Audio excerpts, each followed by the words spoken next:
Expert Média. Bonjour à toutes et à tous, bonjour Gilles Gansman. Bonjour Valérie. Bonjour Laura Lone, vous êtes notre invitée aujourd'hui, on est ravis de vous recevoir. J'avoue, j'étais en train de vous le dire que j'ai été scotché par votre spectacle. Alors tout le monde aura la possibilité de le voir puisque C8 va le diffuser demain soir. Donc on est quel jour? Non, on est le 10 novembre. Là on est le 10 novembre, Donc, je sais plus. Voilà, vendredi, je sais le 12. plus où j'en étais. Donc demain c'est le 11 novembre. Voilà, mais vous savez, on travaille tout, on est en quotidien, voilà, je sais plus. Pourtant il me l'a mis sur le conducteur, Gilles. Mercredi 10 novembre, donc demain 11 novembre, 21h15, regardez le spectacle de Laura Lone. Le diable est une gentille petite fille. Je trouve que ce titre est parfait pour votre spectacle. On va en reparler avec vous dans un tout petit instant. Gilles, la question du jour. Eh bien, lui aussi, il est parfois humoriste. Il s'appelle... C'est notre président. Hier, il y a eu l'allocution et on s'est demandé, il y a eu beaucoup de critiques, vous allez sûrement en parler dans votre débat, sur le fait qu'il n'y a eu pas vraiment d'annonce et que c'était plutôt un candidat qui parlait. Et on s'est demandé si c'est ça, doit-il décompter le temps de parole de l'allocution du président, puisque, par exemple, Éric Zemmour, son temps est décompté. Eh bien, vous nous dites oui à 95%. Oui, vous êtes mesuré ce matin, je dois dire. Oui à 95%, non à 5%. Il y a énormément de votes. Vous pouvez continuer à aller sur le compte Twitter de Sud Radio, nous donner vos opinions. Est-ce que hier, c'est le candidat qui a parlé ou le président qui a parlé? On va y revenir, nous, dans un instant. Ça vous inspire, la politique Un petit peu, ouais. Je pense qu'il y a toujours moyen de s'en inspirer pour faire des blagues. Oui, ça, c'est sûr. Il n'y a peut-être même pas besoin d'humoriste parfois. Voilà. Gilles, on va passer au zapping. Vous avez le temps de regarder un petit peu la télévision, les plateformes? Je regarde pas beaucoup, mais du coup, je vais suivre le zapping. Alors. Voilà. Alors, allons-y, Gilles. Sud Radio, 10h midi, Média, l'instant zapping. Alors, je vais faire comme Emmanuel Macron, je vais prendre ma grosse voix virile. Mais qu'est-ce qui s'est passé? Pour moi, là, je fais semblant, moi ça va. J'ai bien compris. C'est pas drôle, hein. Falloir prendre un auteur, parce que là, c'est pas drôle. Ah bah si, ça vous a fait réagir, vous voyez. Je pense qu'il avait un chat dans... Enfin, je pense qu'il avait certains ont dit qu'il y avait eu un problème de mixage. Alors, on va écouter, pour ceux qui n'étaient pas au courant, donc le président de la République, vous êtes au courant quand même, Laura Lone, qu'il est intervenu hier soir. Et il a fait sa mue, comme un grand garçon, et il nous a enjoint à nous faire vacciner. Mon premier message est ainsi un appel. Un appel à l'esprit de responsabilité des 6 millions d'entre vous qui n'ont encore reçu aucune dose de vaccin. Vaccinez-vous. Vaccinez-vous pour vous protéger. La vaccination est ouverte à tous, sauf aux enfants de moins de 12 ans. Je rappelle qu'une personne vaccinée a 11 fois moins de chances de se retrouver à l'hôpital, en soins critiques. Je rappelle aussi que des milliards d'individus sur la planète ont déjà eu le vaccin et que nous avons maintenant déjà un certain recul. Alors je ne sais pas si c'est sa voix de Barry White, mais dans l'heure qui a suivi, il y a eu plus de 100 000 réservations sur Doctissimo pour le vaccin, donc ça a marché. Peut-être c'était sa voix comme ça, un peu suave, qui a changé les choses. Attention Valérie, fausse alerte dans le journal de Gilles Boulot. C'est bien le masque qui est obligatoire. Les mesures annoncées ce soir concernent notamment le renforcement des contrôles de passe sanitaire et le port du voile. Et elles vont avoir le port du masque, pardonnez-moi, et elles vont avoir des conséquences pour les restaurateurs. Pas de voile obligatoire pour aller au restaurant.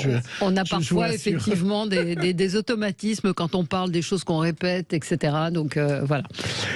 Pour continuer, François Hollande, ancien président de la République. Alors lui, il était sur TikTok, il a répondu avec une certaine légèreté à une question de quelqu'un qui le regardait. Écoutez. Avez-vous encore un scooter? Oui, mais je ne l'utilise plus. Dommage. Ah, c'est une bonne vanne. Ouais.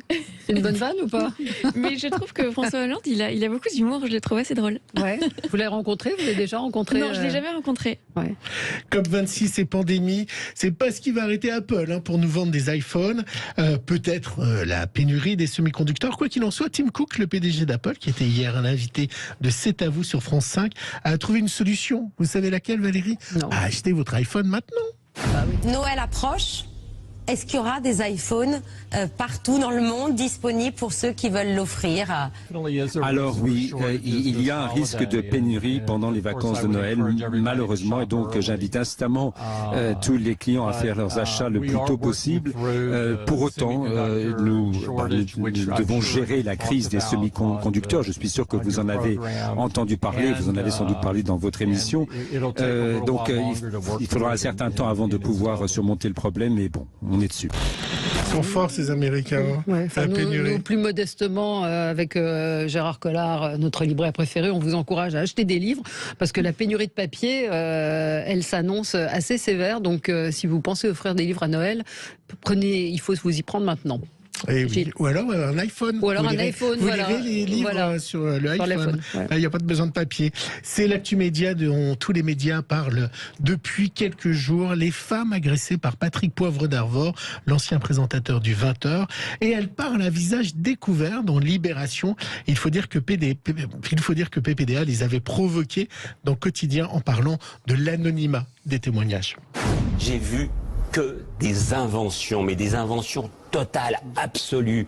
Tout ça est faux du début jusqu'à la fin. Tout ceci uniquement de l'anonymat, toujours de l'anonymat. Jamais une personne qui ose venir, les yeux dans les yeux, me dire « mais non, là, c'était pas bien », etc. PPDA a donc été pris au mot 9 mois plus tard. Stéphanie Caillat raconte des faits qui se seraient produits dans son bureau à TF1 en 1995. Elle avait 24 ans. Il me retourne brusquement face à lui, m'oblige à me baisser et enfonce son sexe dans ma bouche. Je pesais 30 kilos. J'étais anorexique, il était impossible de ne pas le voir. On n'impose pas une fellation à qui que ce soit. Mais mettre de force quelque chose dans la bouche d'une anorexique, lui faire avaler du sperme... Oui, et Libération hier était en rupture de stock. Il était pratiquement impossible de trouver Libération et c'est sûr que c'est... Et vous avez vu que PPDA a réagi à Libération. Il a dit désormais Libération fait la justice alors que la justice a déjà été rendue. Il trouve ce procédé très choquant que Libération revienne sur une décision de justice. C'est pas une décision de justice. Ah non, mais c'est pas moi qui parle. Non, bien sûr, mais visiblement Florence Porcel va se constituer partie civile et un procès pourra continuer. On peut remarquer quand même que c'était Quotidien qui parlait de l'article de Libération déclenché par l'interview de Quotidien. Quand la bête se nourrit de la bête, ça donne la séquence que je viens de vous diffuser. C'est plutôt honnête de leur part. Oui, enfin ils auraient pu le contester quand ils avaient PPDA en face aussi. Ils n'avaient pas les éléments pour le faire à l'époque. Ouais.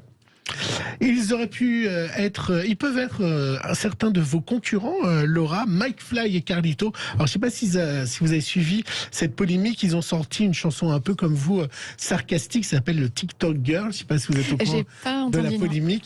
Et ils se moquent en fait, ils dénoncent les filles qui sont prêtes à tout pour être sur TikTok. Et résultat, les féministes leur sont tombés dessus en disant que c'était dégueulasse. Mon réalisateur est réac et les filles font ce qu'elles veulent. Et écoutez, quand même, je vous ai mis un extrait. Elle ferme la porte de sa chambre pour ne pas que son père l'engueule. Elle enfile son crop top Jennifer et laisse entrevoir ses jambes. Elle pense, oui elle pense, que la fame et les likes vont atténuer ses peurs. She's a TikTok girl. Et donc c'est cette phrase où il dit qu'elle laisse entrevoir ses jambes pour avoir des likes. Et donc, alors là, c'est parti comme en 40 sur les réseaux sociaux et dans la presse. Donc c'est voilà. Moi, je vais être très vieille parce que je comprends pas toutes les paroles. Donc, je préfère Laura Lone avec sa guitare. Au moins, on comprend à peu près ce que vous dites. Mais effectivement, c'est la réaction. Moi, j'étais épatée par votre spectacle, Laura Lone. Je le dis vraiment sincèrement. Vous voyez mon enthousiasme, et je vous l'ai dit hors antenne en plus, parce que quand on reçoit les invités, nous on lit les livres, on regarde les spectacles, donc parfois on le fait un peu en disant bon, faut que je regarde. Et j'étais pas toute seule d'ailleurs dans mon salon, et les gens qui étaient avec moi ont posé leurs livres et sont restés scotchés parce que vous êtes sacrément gonflés, pas politiquement correct, très humour noir. Et quand on voit la polémique par exemple avec McFly et Carlito, vous allez vraiment très très loin. Oui, merci beaucoup déjà pour tous ces compliments. C'est vrai que oui, le spectacle va assez loin dans le côté sarcastique et voilà, on est vraiment dans le second degré. Et pas politiquement correct. Et pas politiquement correct, ouais, tout à fait. Tout à fait, c'est mon univers, ça a toujours été mon humour depuis que j'ai commencé à écrire et Et voilà, après moi le but aussi, j'aime bien dénoncer des choses et j'essaie toujours d'écrire des sketchs qui ne soient pas gratuits et dans lesquels on sent en fait le message que j'essaie de faire passer. Voilà, c'est ça toute la difficulté de l'humour noir, mais en tout cas c'est ce que j'essaie de faire. Oui, mais le second degré n'est pas forcément compris. Même on peut remonter, je donne toujours l'exemple de Guy Bedos avec son sketch Marrakech, quand il disait Marrakech on n'a pas aimé, il y a plein d'Arabes, c'était évidemment pour se moquer des beaufs, sauf que beaucoup de gens l'ont pris au premier degré. Et vous, il y a un sketch vraiment très drôle mais très grinçant sur cette jeune femme qui doit dire à son enfant que son père est algérien. Et il y a des gens qui peuvent dire mais elle est raciste. Oui, en fait, c'est vrai que le second degré n'est pas toujours compris. Moi, j'ai la chance, quand les gens viennent me voir en spectacle, je pense que au début, ils se regardent un peu en mode est-ce qu'on a le droit de rire? Et puis petit à petit, ça se détend de plus en plus. Et je pense qu'à la fin du spectacle, on n'a plus de doute sur le fait que ce soit du second degré et que ce soit de l'humour. Et c'est vrai que malheureusement, c'est pas toujours compris, mais c'est important en fait que les gens aient confiance dans le fait que ce soit du second degré. Mais est-ce que vous n'avez pas peur de la diffusion télé? Parce que les gens qui viennent voir vos spectacles, ils viennent parce que ça leur fait plaisir et ils se disent on va rire, ça va être sarcastique, donc ils savent déjà ce qu'ils vont voir. Mais une diffusion sur C8, c'est ouvert à tout le monde. Et est-ce que vous n'avez pas peur des critiques le lendemain ou pendant l'émission sur Twitter qui va forcément se poser beaucoup de questions? Par exemple, sur le sketch, vous pouvez nous dire, je vous laisse faire la réplique du sketch de Pinocchio. Vous pouvez nous dire c'est maman, donc il y a toute une série, mais c'est hilarant, où des enfants, vous dites attention, quand on est parent, il faut faire attention, parce que les phrases, parfois, ça engage. Alors, par contre, je vais pas dire la vanne, parce que c'est très dur de sortir juste une vanne du spectacle, hors du contexte, sans le visuel, sans, voilà. Donc, du coup, je préfère que les gens regardent le spectacle à la télé. Mais oui, c'est sûr qu'il y a toujours des réactions sur les réseaux sociaux, que dès qu'on est diffusé sur les médias, forcément ça touche beaucoup plus de monde et donc il y a toujours des réactions, que ce soit positives ou négatives.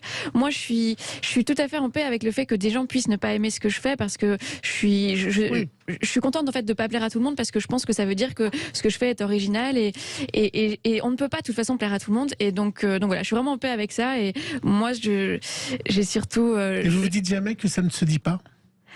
C'est quoi vos limites, oui, d'une certaine manière? Alors ma limite, c'est que ça fasse rire. En fait, je veux jamais écrire quelque chose qui soit juste choquant. D'ailleurs, quand j'ai commencé à faire de l'humour noir, je me suis pas dit je vais faire de l'humour noir. Je me suis dit je vais commencer à écrire des choses drôles, et moi c'est ça qui me fait rire. Et au final, c'est devenu cet humour-là. Mais vraiment ma limite, c'est l'humour. C'est que si c'est juste choquant, mais que ça ne rit pas, alors j'enlève la vanne. Si les gens rient en disant oh là là, ça va loin, mais qui comprennent le message et qui comprennent l'humour, pour moi c'est réussi et il n'y a pas de limite du coup. On a un tout petit extrait de la bande-annonce de C8. Quand j'ai appris que j'étais enceinte, il y a 2 mois, en montrant à une élève comment fonctionne un test de grossesse, même si j'avais quand même beaucoup de nausées matinales, ça m'a rendue très heureuse d'apprendre que j'attendais un enfant, parce que moi je pensais que je tenais plus l'alcool. J'ai commencé d'abord à passer des tas de castings pour jouer dans des pièces. Ils n'ont pas trouvé que j'étais une bonne comédienne. Enfin, non, le directeur du casting a dit « Bonne, oui, comédienne, non ». Aller voir un spectacle, c'est un peu comme faire l'amour. Quand il y a une grosse queue à l'entrée, ça ne veut pas forcément dire que ça va être bien. Voilà, c'est un extrait de la... Voilà, on a pris des choses un peu soft. Mais c'est vrai que vous avez raison quand vous dites un spectacle, c'est un ensemble. D'ailleurs, vous expliquez le procédé. Quand on dit un truc énorme, faut vous divertir un peu. Et c'est vrai que votre physique et la manière dont vous dites les choses font que ça fait rire aussi, évidemment. Il y a une mise en scène qui est formidable. Oui, le visuel est très important dans mon spectacle, parce qu'il y a vraiment le personnage, il y a un jeu de scène aussi qui permet de faire passer les choses, et je pense que mon physique très innocent et très naïf me permet aussi de dire toutes ces choses en ayant malgré tout la sympathie du public, et que le public comprenne le décalage entre mon personnage et ce que je suis en train de dire, et je crois que c'est ça qui marche finalement. Et puis il faut noter, Valérie, puisqu'on a vu tous les deux le spectacle, c'est extrêmement bien filmé, que c'est très très bien réalisé, parce que c'est compliqué de réaliser un seul en scène, et qu'il y a des plans qui servent à nous à comprendre ce qui vient d'être dit, et je trouve que ça c'était très bien fait, d'avoir des plans du public ou des plans très larges qui nous permettent, parce que vous laissez un silence le temps qu'on comprenne la vanne, parce que des fois voilà, faut que ça arrive jusqu'au cerveau, et voilà, je voulais dire que c'était extrêmement bien réalisé. Par Anthony Adam d'ailleurs, qui a réalisé aussi aussi le documentaire qui sera diffusé. Il y a un documentaire qui suit où on retrouve beaucoup notre ami Jacques Pessis, que vous étiez allé. Est-ce que vous boycottez? Est-ce que vous avez du mal à passer dans les médias, à être invité dans des émissions? Oui. Alors aujourd'hui, ça va de mieux en mieux parce que le fait qu'il y ait beaucoup de public qui me suivent, en fait, ça rassure les médias et ça permet d'être plus facilement diffusé. Mais c'est sûr qu'il y a toujours une barrière, en fait, où voilà, les gens vont me demander de faire un sketch et puis vont me dire, en fait, est-ce que tu peux enlever telle phrase, et c'est là que ça coince parce que moi, j'ai pas envie de me censurer, donc ça pose parfois des problèmes avec les médias. 600 dates de spectacles complètes, 100 millions de vues cumulées sur Internet, c'est un vrai carton. Vous avez toujours voulu, en fait, monter sur scène. J'ai vu qu'à 11 ans déjà, vous aviez fait votre premier spectacle. Ça vient comment? Vous avez des souvenirs quand vous étiez enfant? Je me souviens en fait que on m'avait présenté, des profs sont venus présenter une activité théâtre et j'ai eu un coup de cœur et je me suis dit c'est ça que je veux faire plus tard. Et c'est vrai que c'était très jeune, j'ai été très déterminée, j'ai toujours dit je veux faire ça. Et vous avez eu des modèles, des gens qui vous ont fait rire, et chez les femmes en particulier? Moi je suis belge, donc en Belgique c'était François Pirette, c'était les frères Taloche. François Pirette, peut-être ça parle pas en France, mais voilà, c'est vraiment les humoristes belges que je regardais quand j'étais petite. C'est une star en Belgique. Oui, tout à fait, c'est une immense star. Télévision et autres. Mais vous avez quand même un chromosome un peu bizarre, les Belges.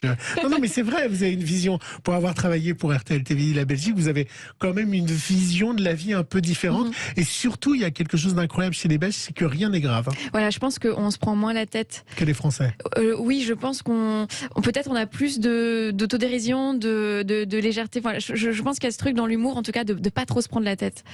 La rencontre avec Jérémy Ferrari, vous êtes allé voir son spectacle. Comment, c'est votre producteur, vous vous êtes tout de suite entendu, j'imagine, parce qu'il a cet humour lui aussi un peu grinçant, un peu noir. Je l'ai rencontré par hasard. Je jouais dans un festival et c'est lui qui était dans la salle et on s'est rencontrés à la fin du spectacle et c'est vrai qu'on a assez vite accroché parce que moi j'étais fan de lui et lui m'a adoré mon univers et ça a bien matché parce que forcément on a vraiment le même univers. On a chacun notre façon de présenter les choses, mais on évolue vraiment dans le même humour. Donc c'est vrai que ça se passe très bien avec Jérémy. Et incroyable talent, on le voit dans le documentaire, vous aviez quand même imposé qu'on vous coupe jamais. En fait, on vous a beaucoup censuré. Vous parlez de l'histoire de France Télévisions. Ça vous a meurtri quand même que le service public vous coupe, c'est ce que vous racontez. Rappelez peut-être l'histoire. Oui, en fait, c'était une émission qui s'appelait Le Grand Oral, où des gens venaient montrer leur verve et elle était invitée pour faire une chanson sur la France. Et vous disiez que la France était une petite pute sur laquelle passaient les Chinois, les Japonais et les Américains, en parlant des touristes. Et on vous a dit, mais vous pouvez pas dire ça sur le service public. Oui, ça m'est arrivé souvent de me faire couper des prestations ou alors, comme je le disais, on me demande oui, tu peux venir, mais alors tu enlèves cette phrase-là. Et au bout d'un moment, c'est vrai que je suis assez blasée parce que le public me suit en fait, et c'est vraiment les médias qui ont peur de diffuser les choses. Mais j'ai un public qui me suit. J'ai mon premier spectacle avait presque 250 000 spectateurs et le public aime cet humour-là et je pense profondément que l'humour noir c'est un humour qui est très populaire en fait et je pense que c'est important de continuer à en faire dans les médias et à pas censurer en tout cas dans l'humour. Il y a une blague, vous n'allez pas le faire parce que je la ferai sûrement très mal mais qui me fait beaucoup rire, c'est l'enseignante qui dit j'ai un élève, ils sont sympathiques, ils écrivent des mots, sale pute, connasse et tout, puis il y en a un jour qui a écrit va te faire enculer. Et là, j'ai appelé le directeur parce que c'est la première fois qu'un élève fait une phrase complète. Voilà le type d'humour. Moi, c'est au début du spectacle, donc je dévoile pas trop de choses. Mais c'est ce type d'humour qui est pas forcément habituel non plus. Hein, mais c'est le quotidien en plus qui vous inspire beaucoup. Hein. Oui, c'est le quotidien et je pense que l'humour noir, c'est quelque chose qui s'inspire du quotidien. Et quand je vois les réactions des gens qui viennent me voir à la fin du spectacle, ils me disent mais qu'est-ce que ça fait du bien d'avoir quelqu'un qui ose rire de tout. On a besoin de ça en fait et ça nous fait vraiment du bien et c'est aussi pour ça que j'ai envie de continuer. C'est ça, rire de tout, c'est exactement ça votre spectacle. Pour ceux qui se plaignent du politiquement correct, du wokisme, vous c'est vraiment pas le cas. Et tout est parti sur YouTube où vous étiez avec votre guitare et vous chantiez des chansons. Moi j'ai retrouvé une chanson en 2016 où vous faisiez une supplique à Donald Trump, ça s'appelle Dis-moi Donald Trump, vous vous souvenez de la chanson? Écoutez, on a mis un petit extrait, voilà les questions que vous posiez à Donald Trump. Dis-moi fois Donald Trump dit pourquoi les étrangers avec leurs mains sales viennent voler nos beignets. Pourquoi ne peut-on pas un jour connaître enfin la joie de se balader sans croiser de Mexicains, monter dans un taxi sans qu'il soit tunisien, violer une fille sans qu'elle fasse tout un foin. Parce que petite fille, Obama est un vieux plouc. Il donne des visas à plein de blafoumouk. Oui, mais petite fille, ne t'inquiète. Avouez, c'était avec Guitar Hero qui était avec vous. Là, je comprends, vous voyez, McFly et Carlito, j'ai rien compris. Là, je comprends, on comprend les paroles.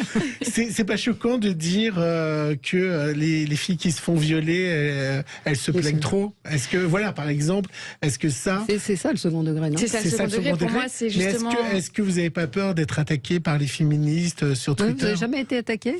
Non, parce que pour le coup, moi, mes intentions sont claires et sont évidentes. Pour moi, c'est justement de la dénonciation. J'étais révoltée de l'élection de Donald Trump et je trouvais ça scandaleux et j'ai eu envie d'en faire une chanson. Moi, mon moyen de communication, c'est l'humour et le second degré. Donc forcément, ça donne ces phrases qui sont très choquantes, mais c'est ma façon de faire et c'est aussi l'envie de choquer pour secouer un peu les gens et pour aussi crier ma colère. Alors, super humoriste qui ose, bravo, vous dit Julien. Stéphane dit surtout, on suit Laura sur Facebook avec Guillaume, c'est un bonheur. Alors lui, il n'arrête pas, il nous envoie 10 messages à propos de Guillaume. C'est qui Guillaume? Guillaume Batz, c'est un de mes meilleurs amis. Oui, on fait parfois des petites vidéos tous les deux. Ouais, Jérémy a réussi à rassembler autour de lui une belle troupe.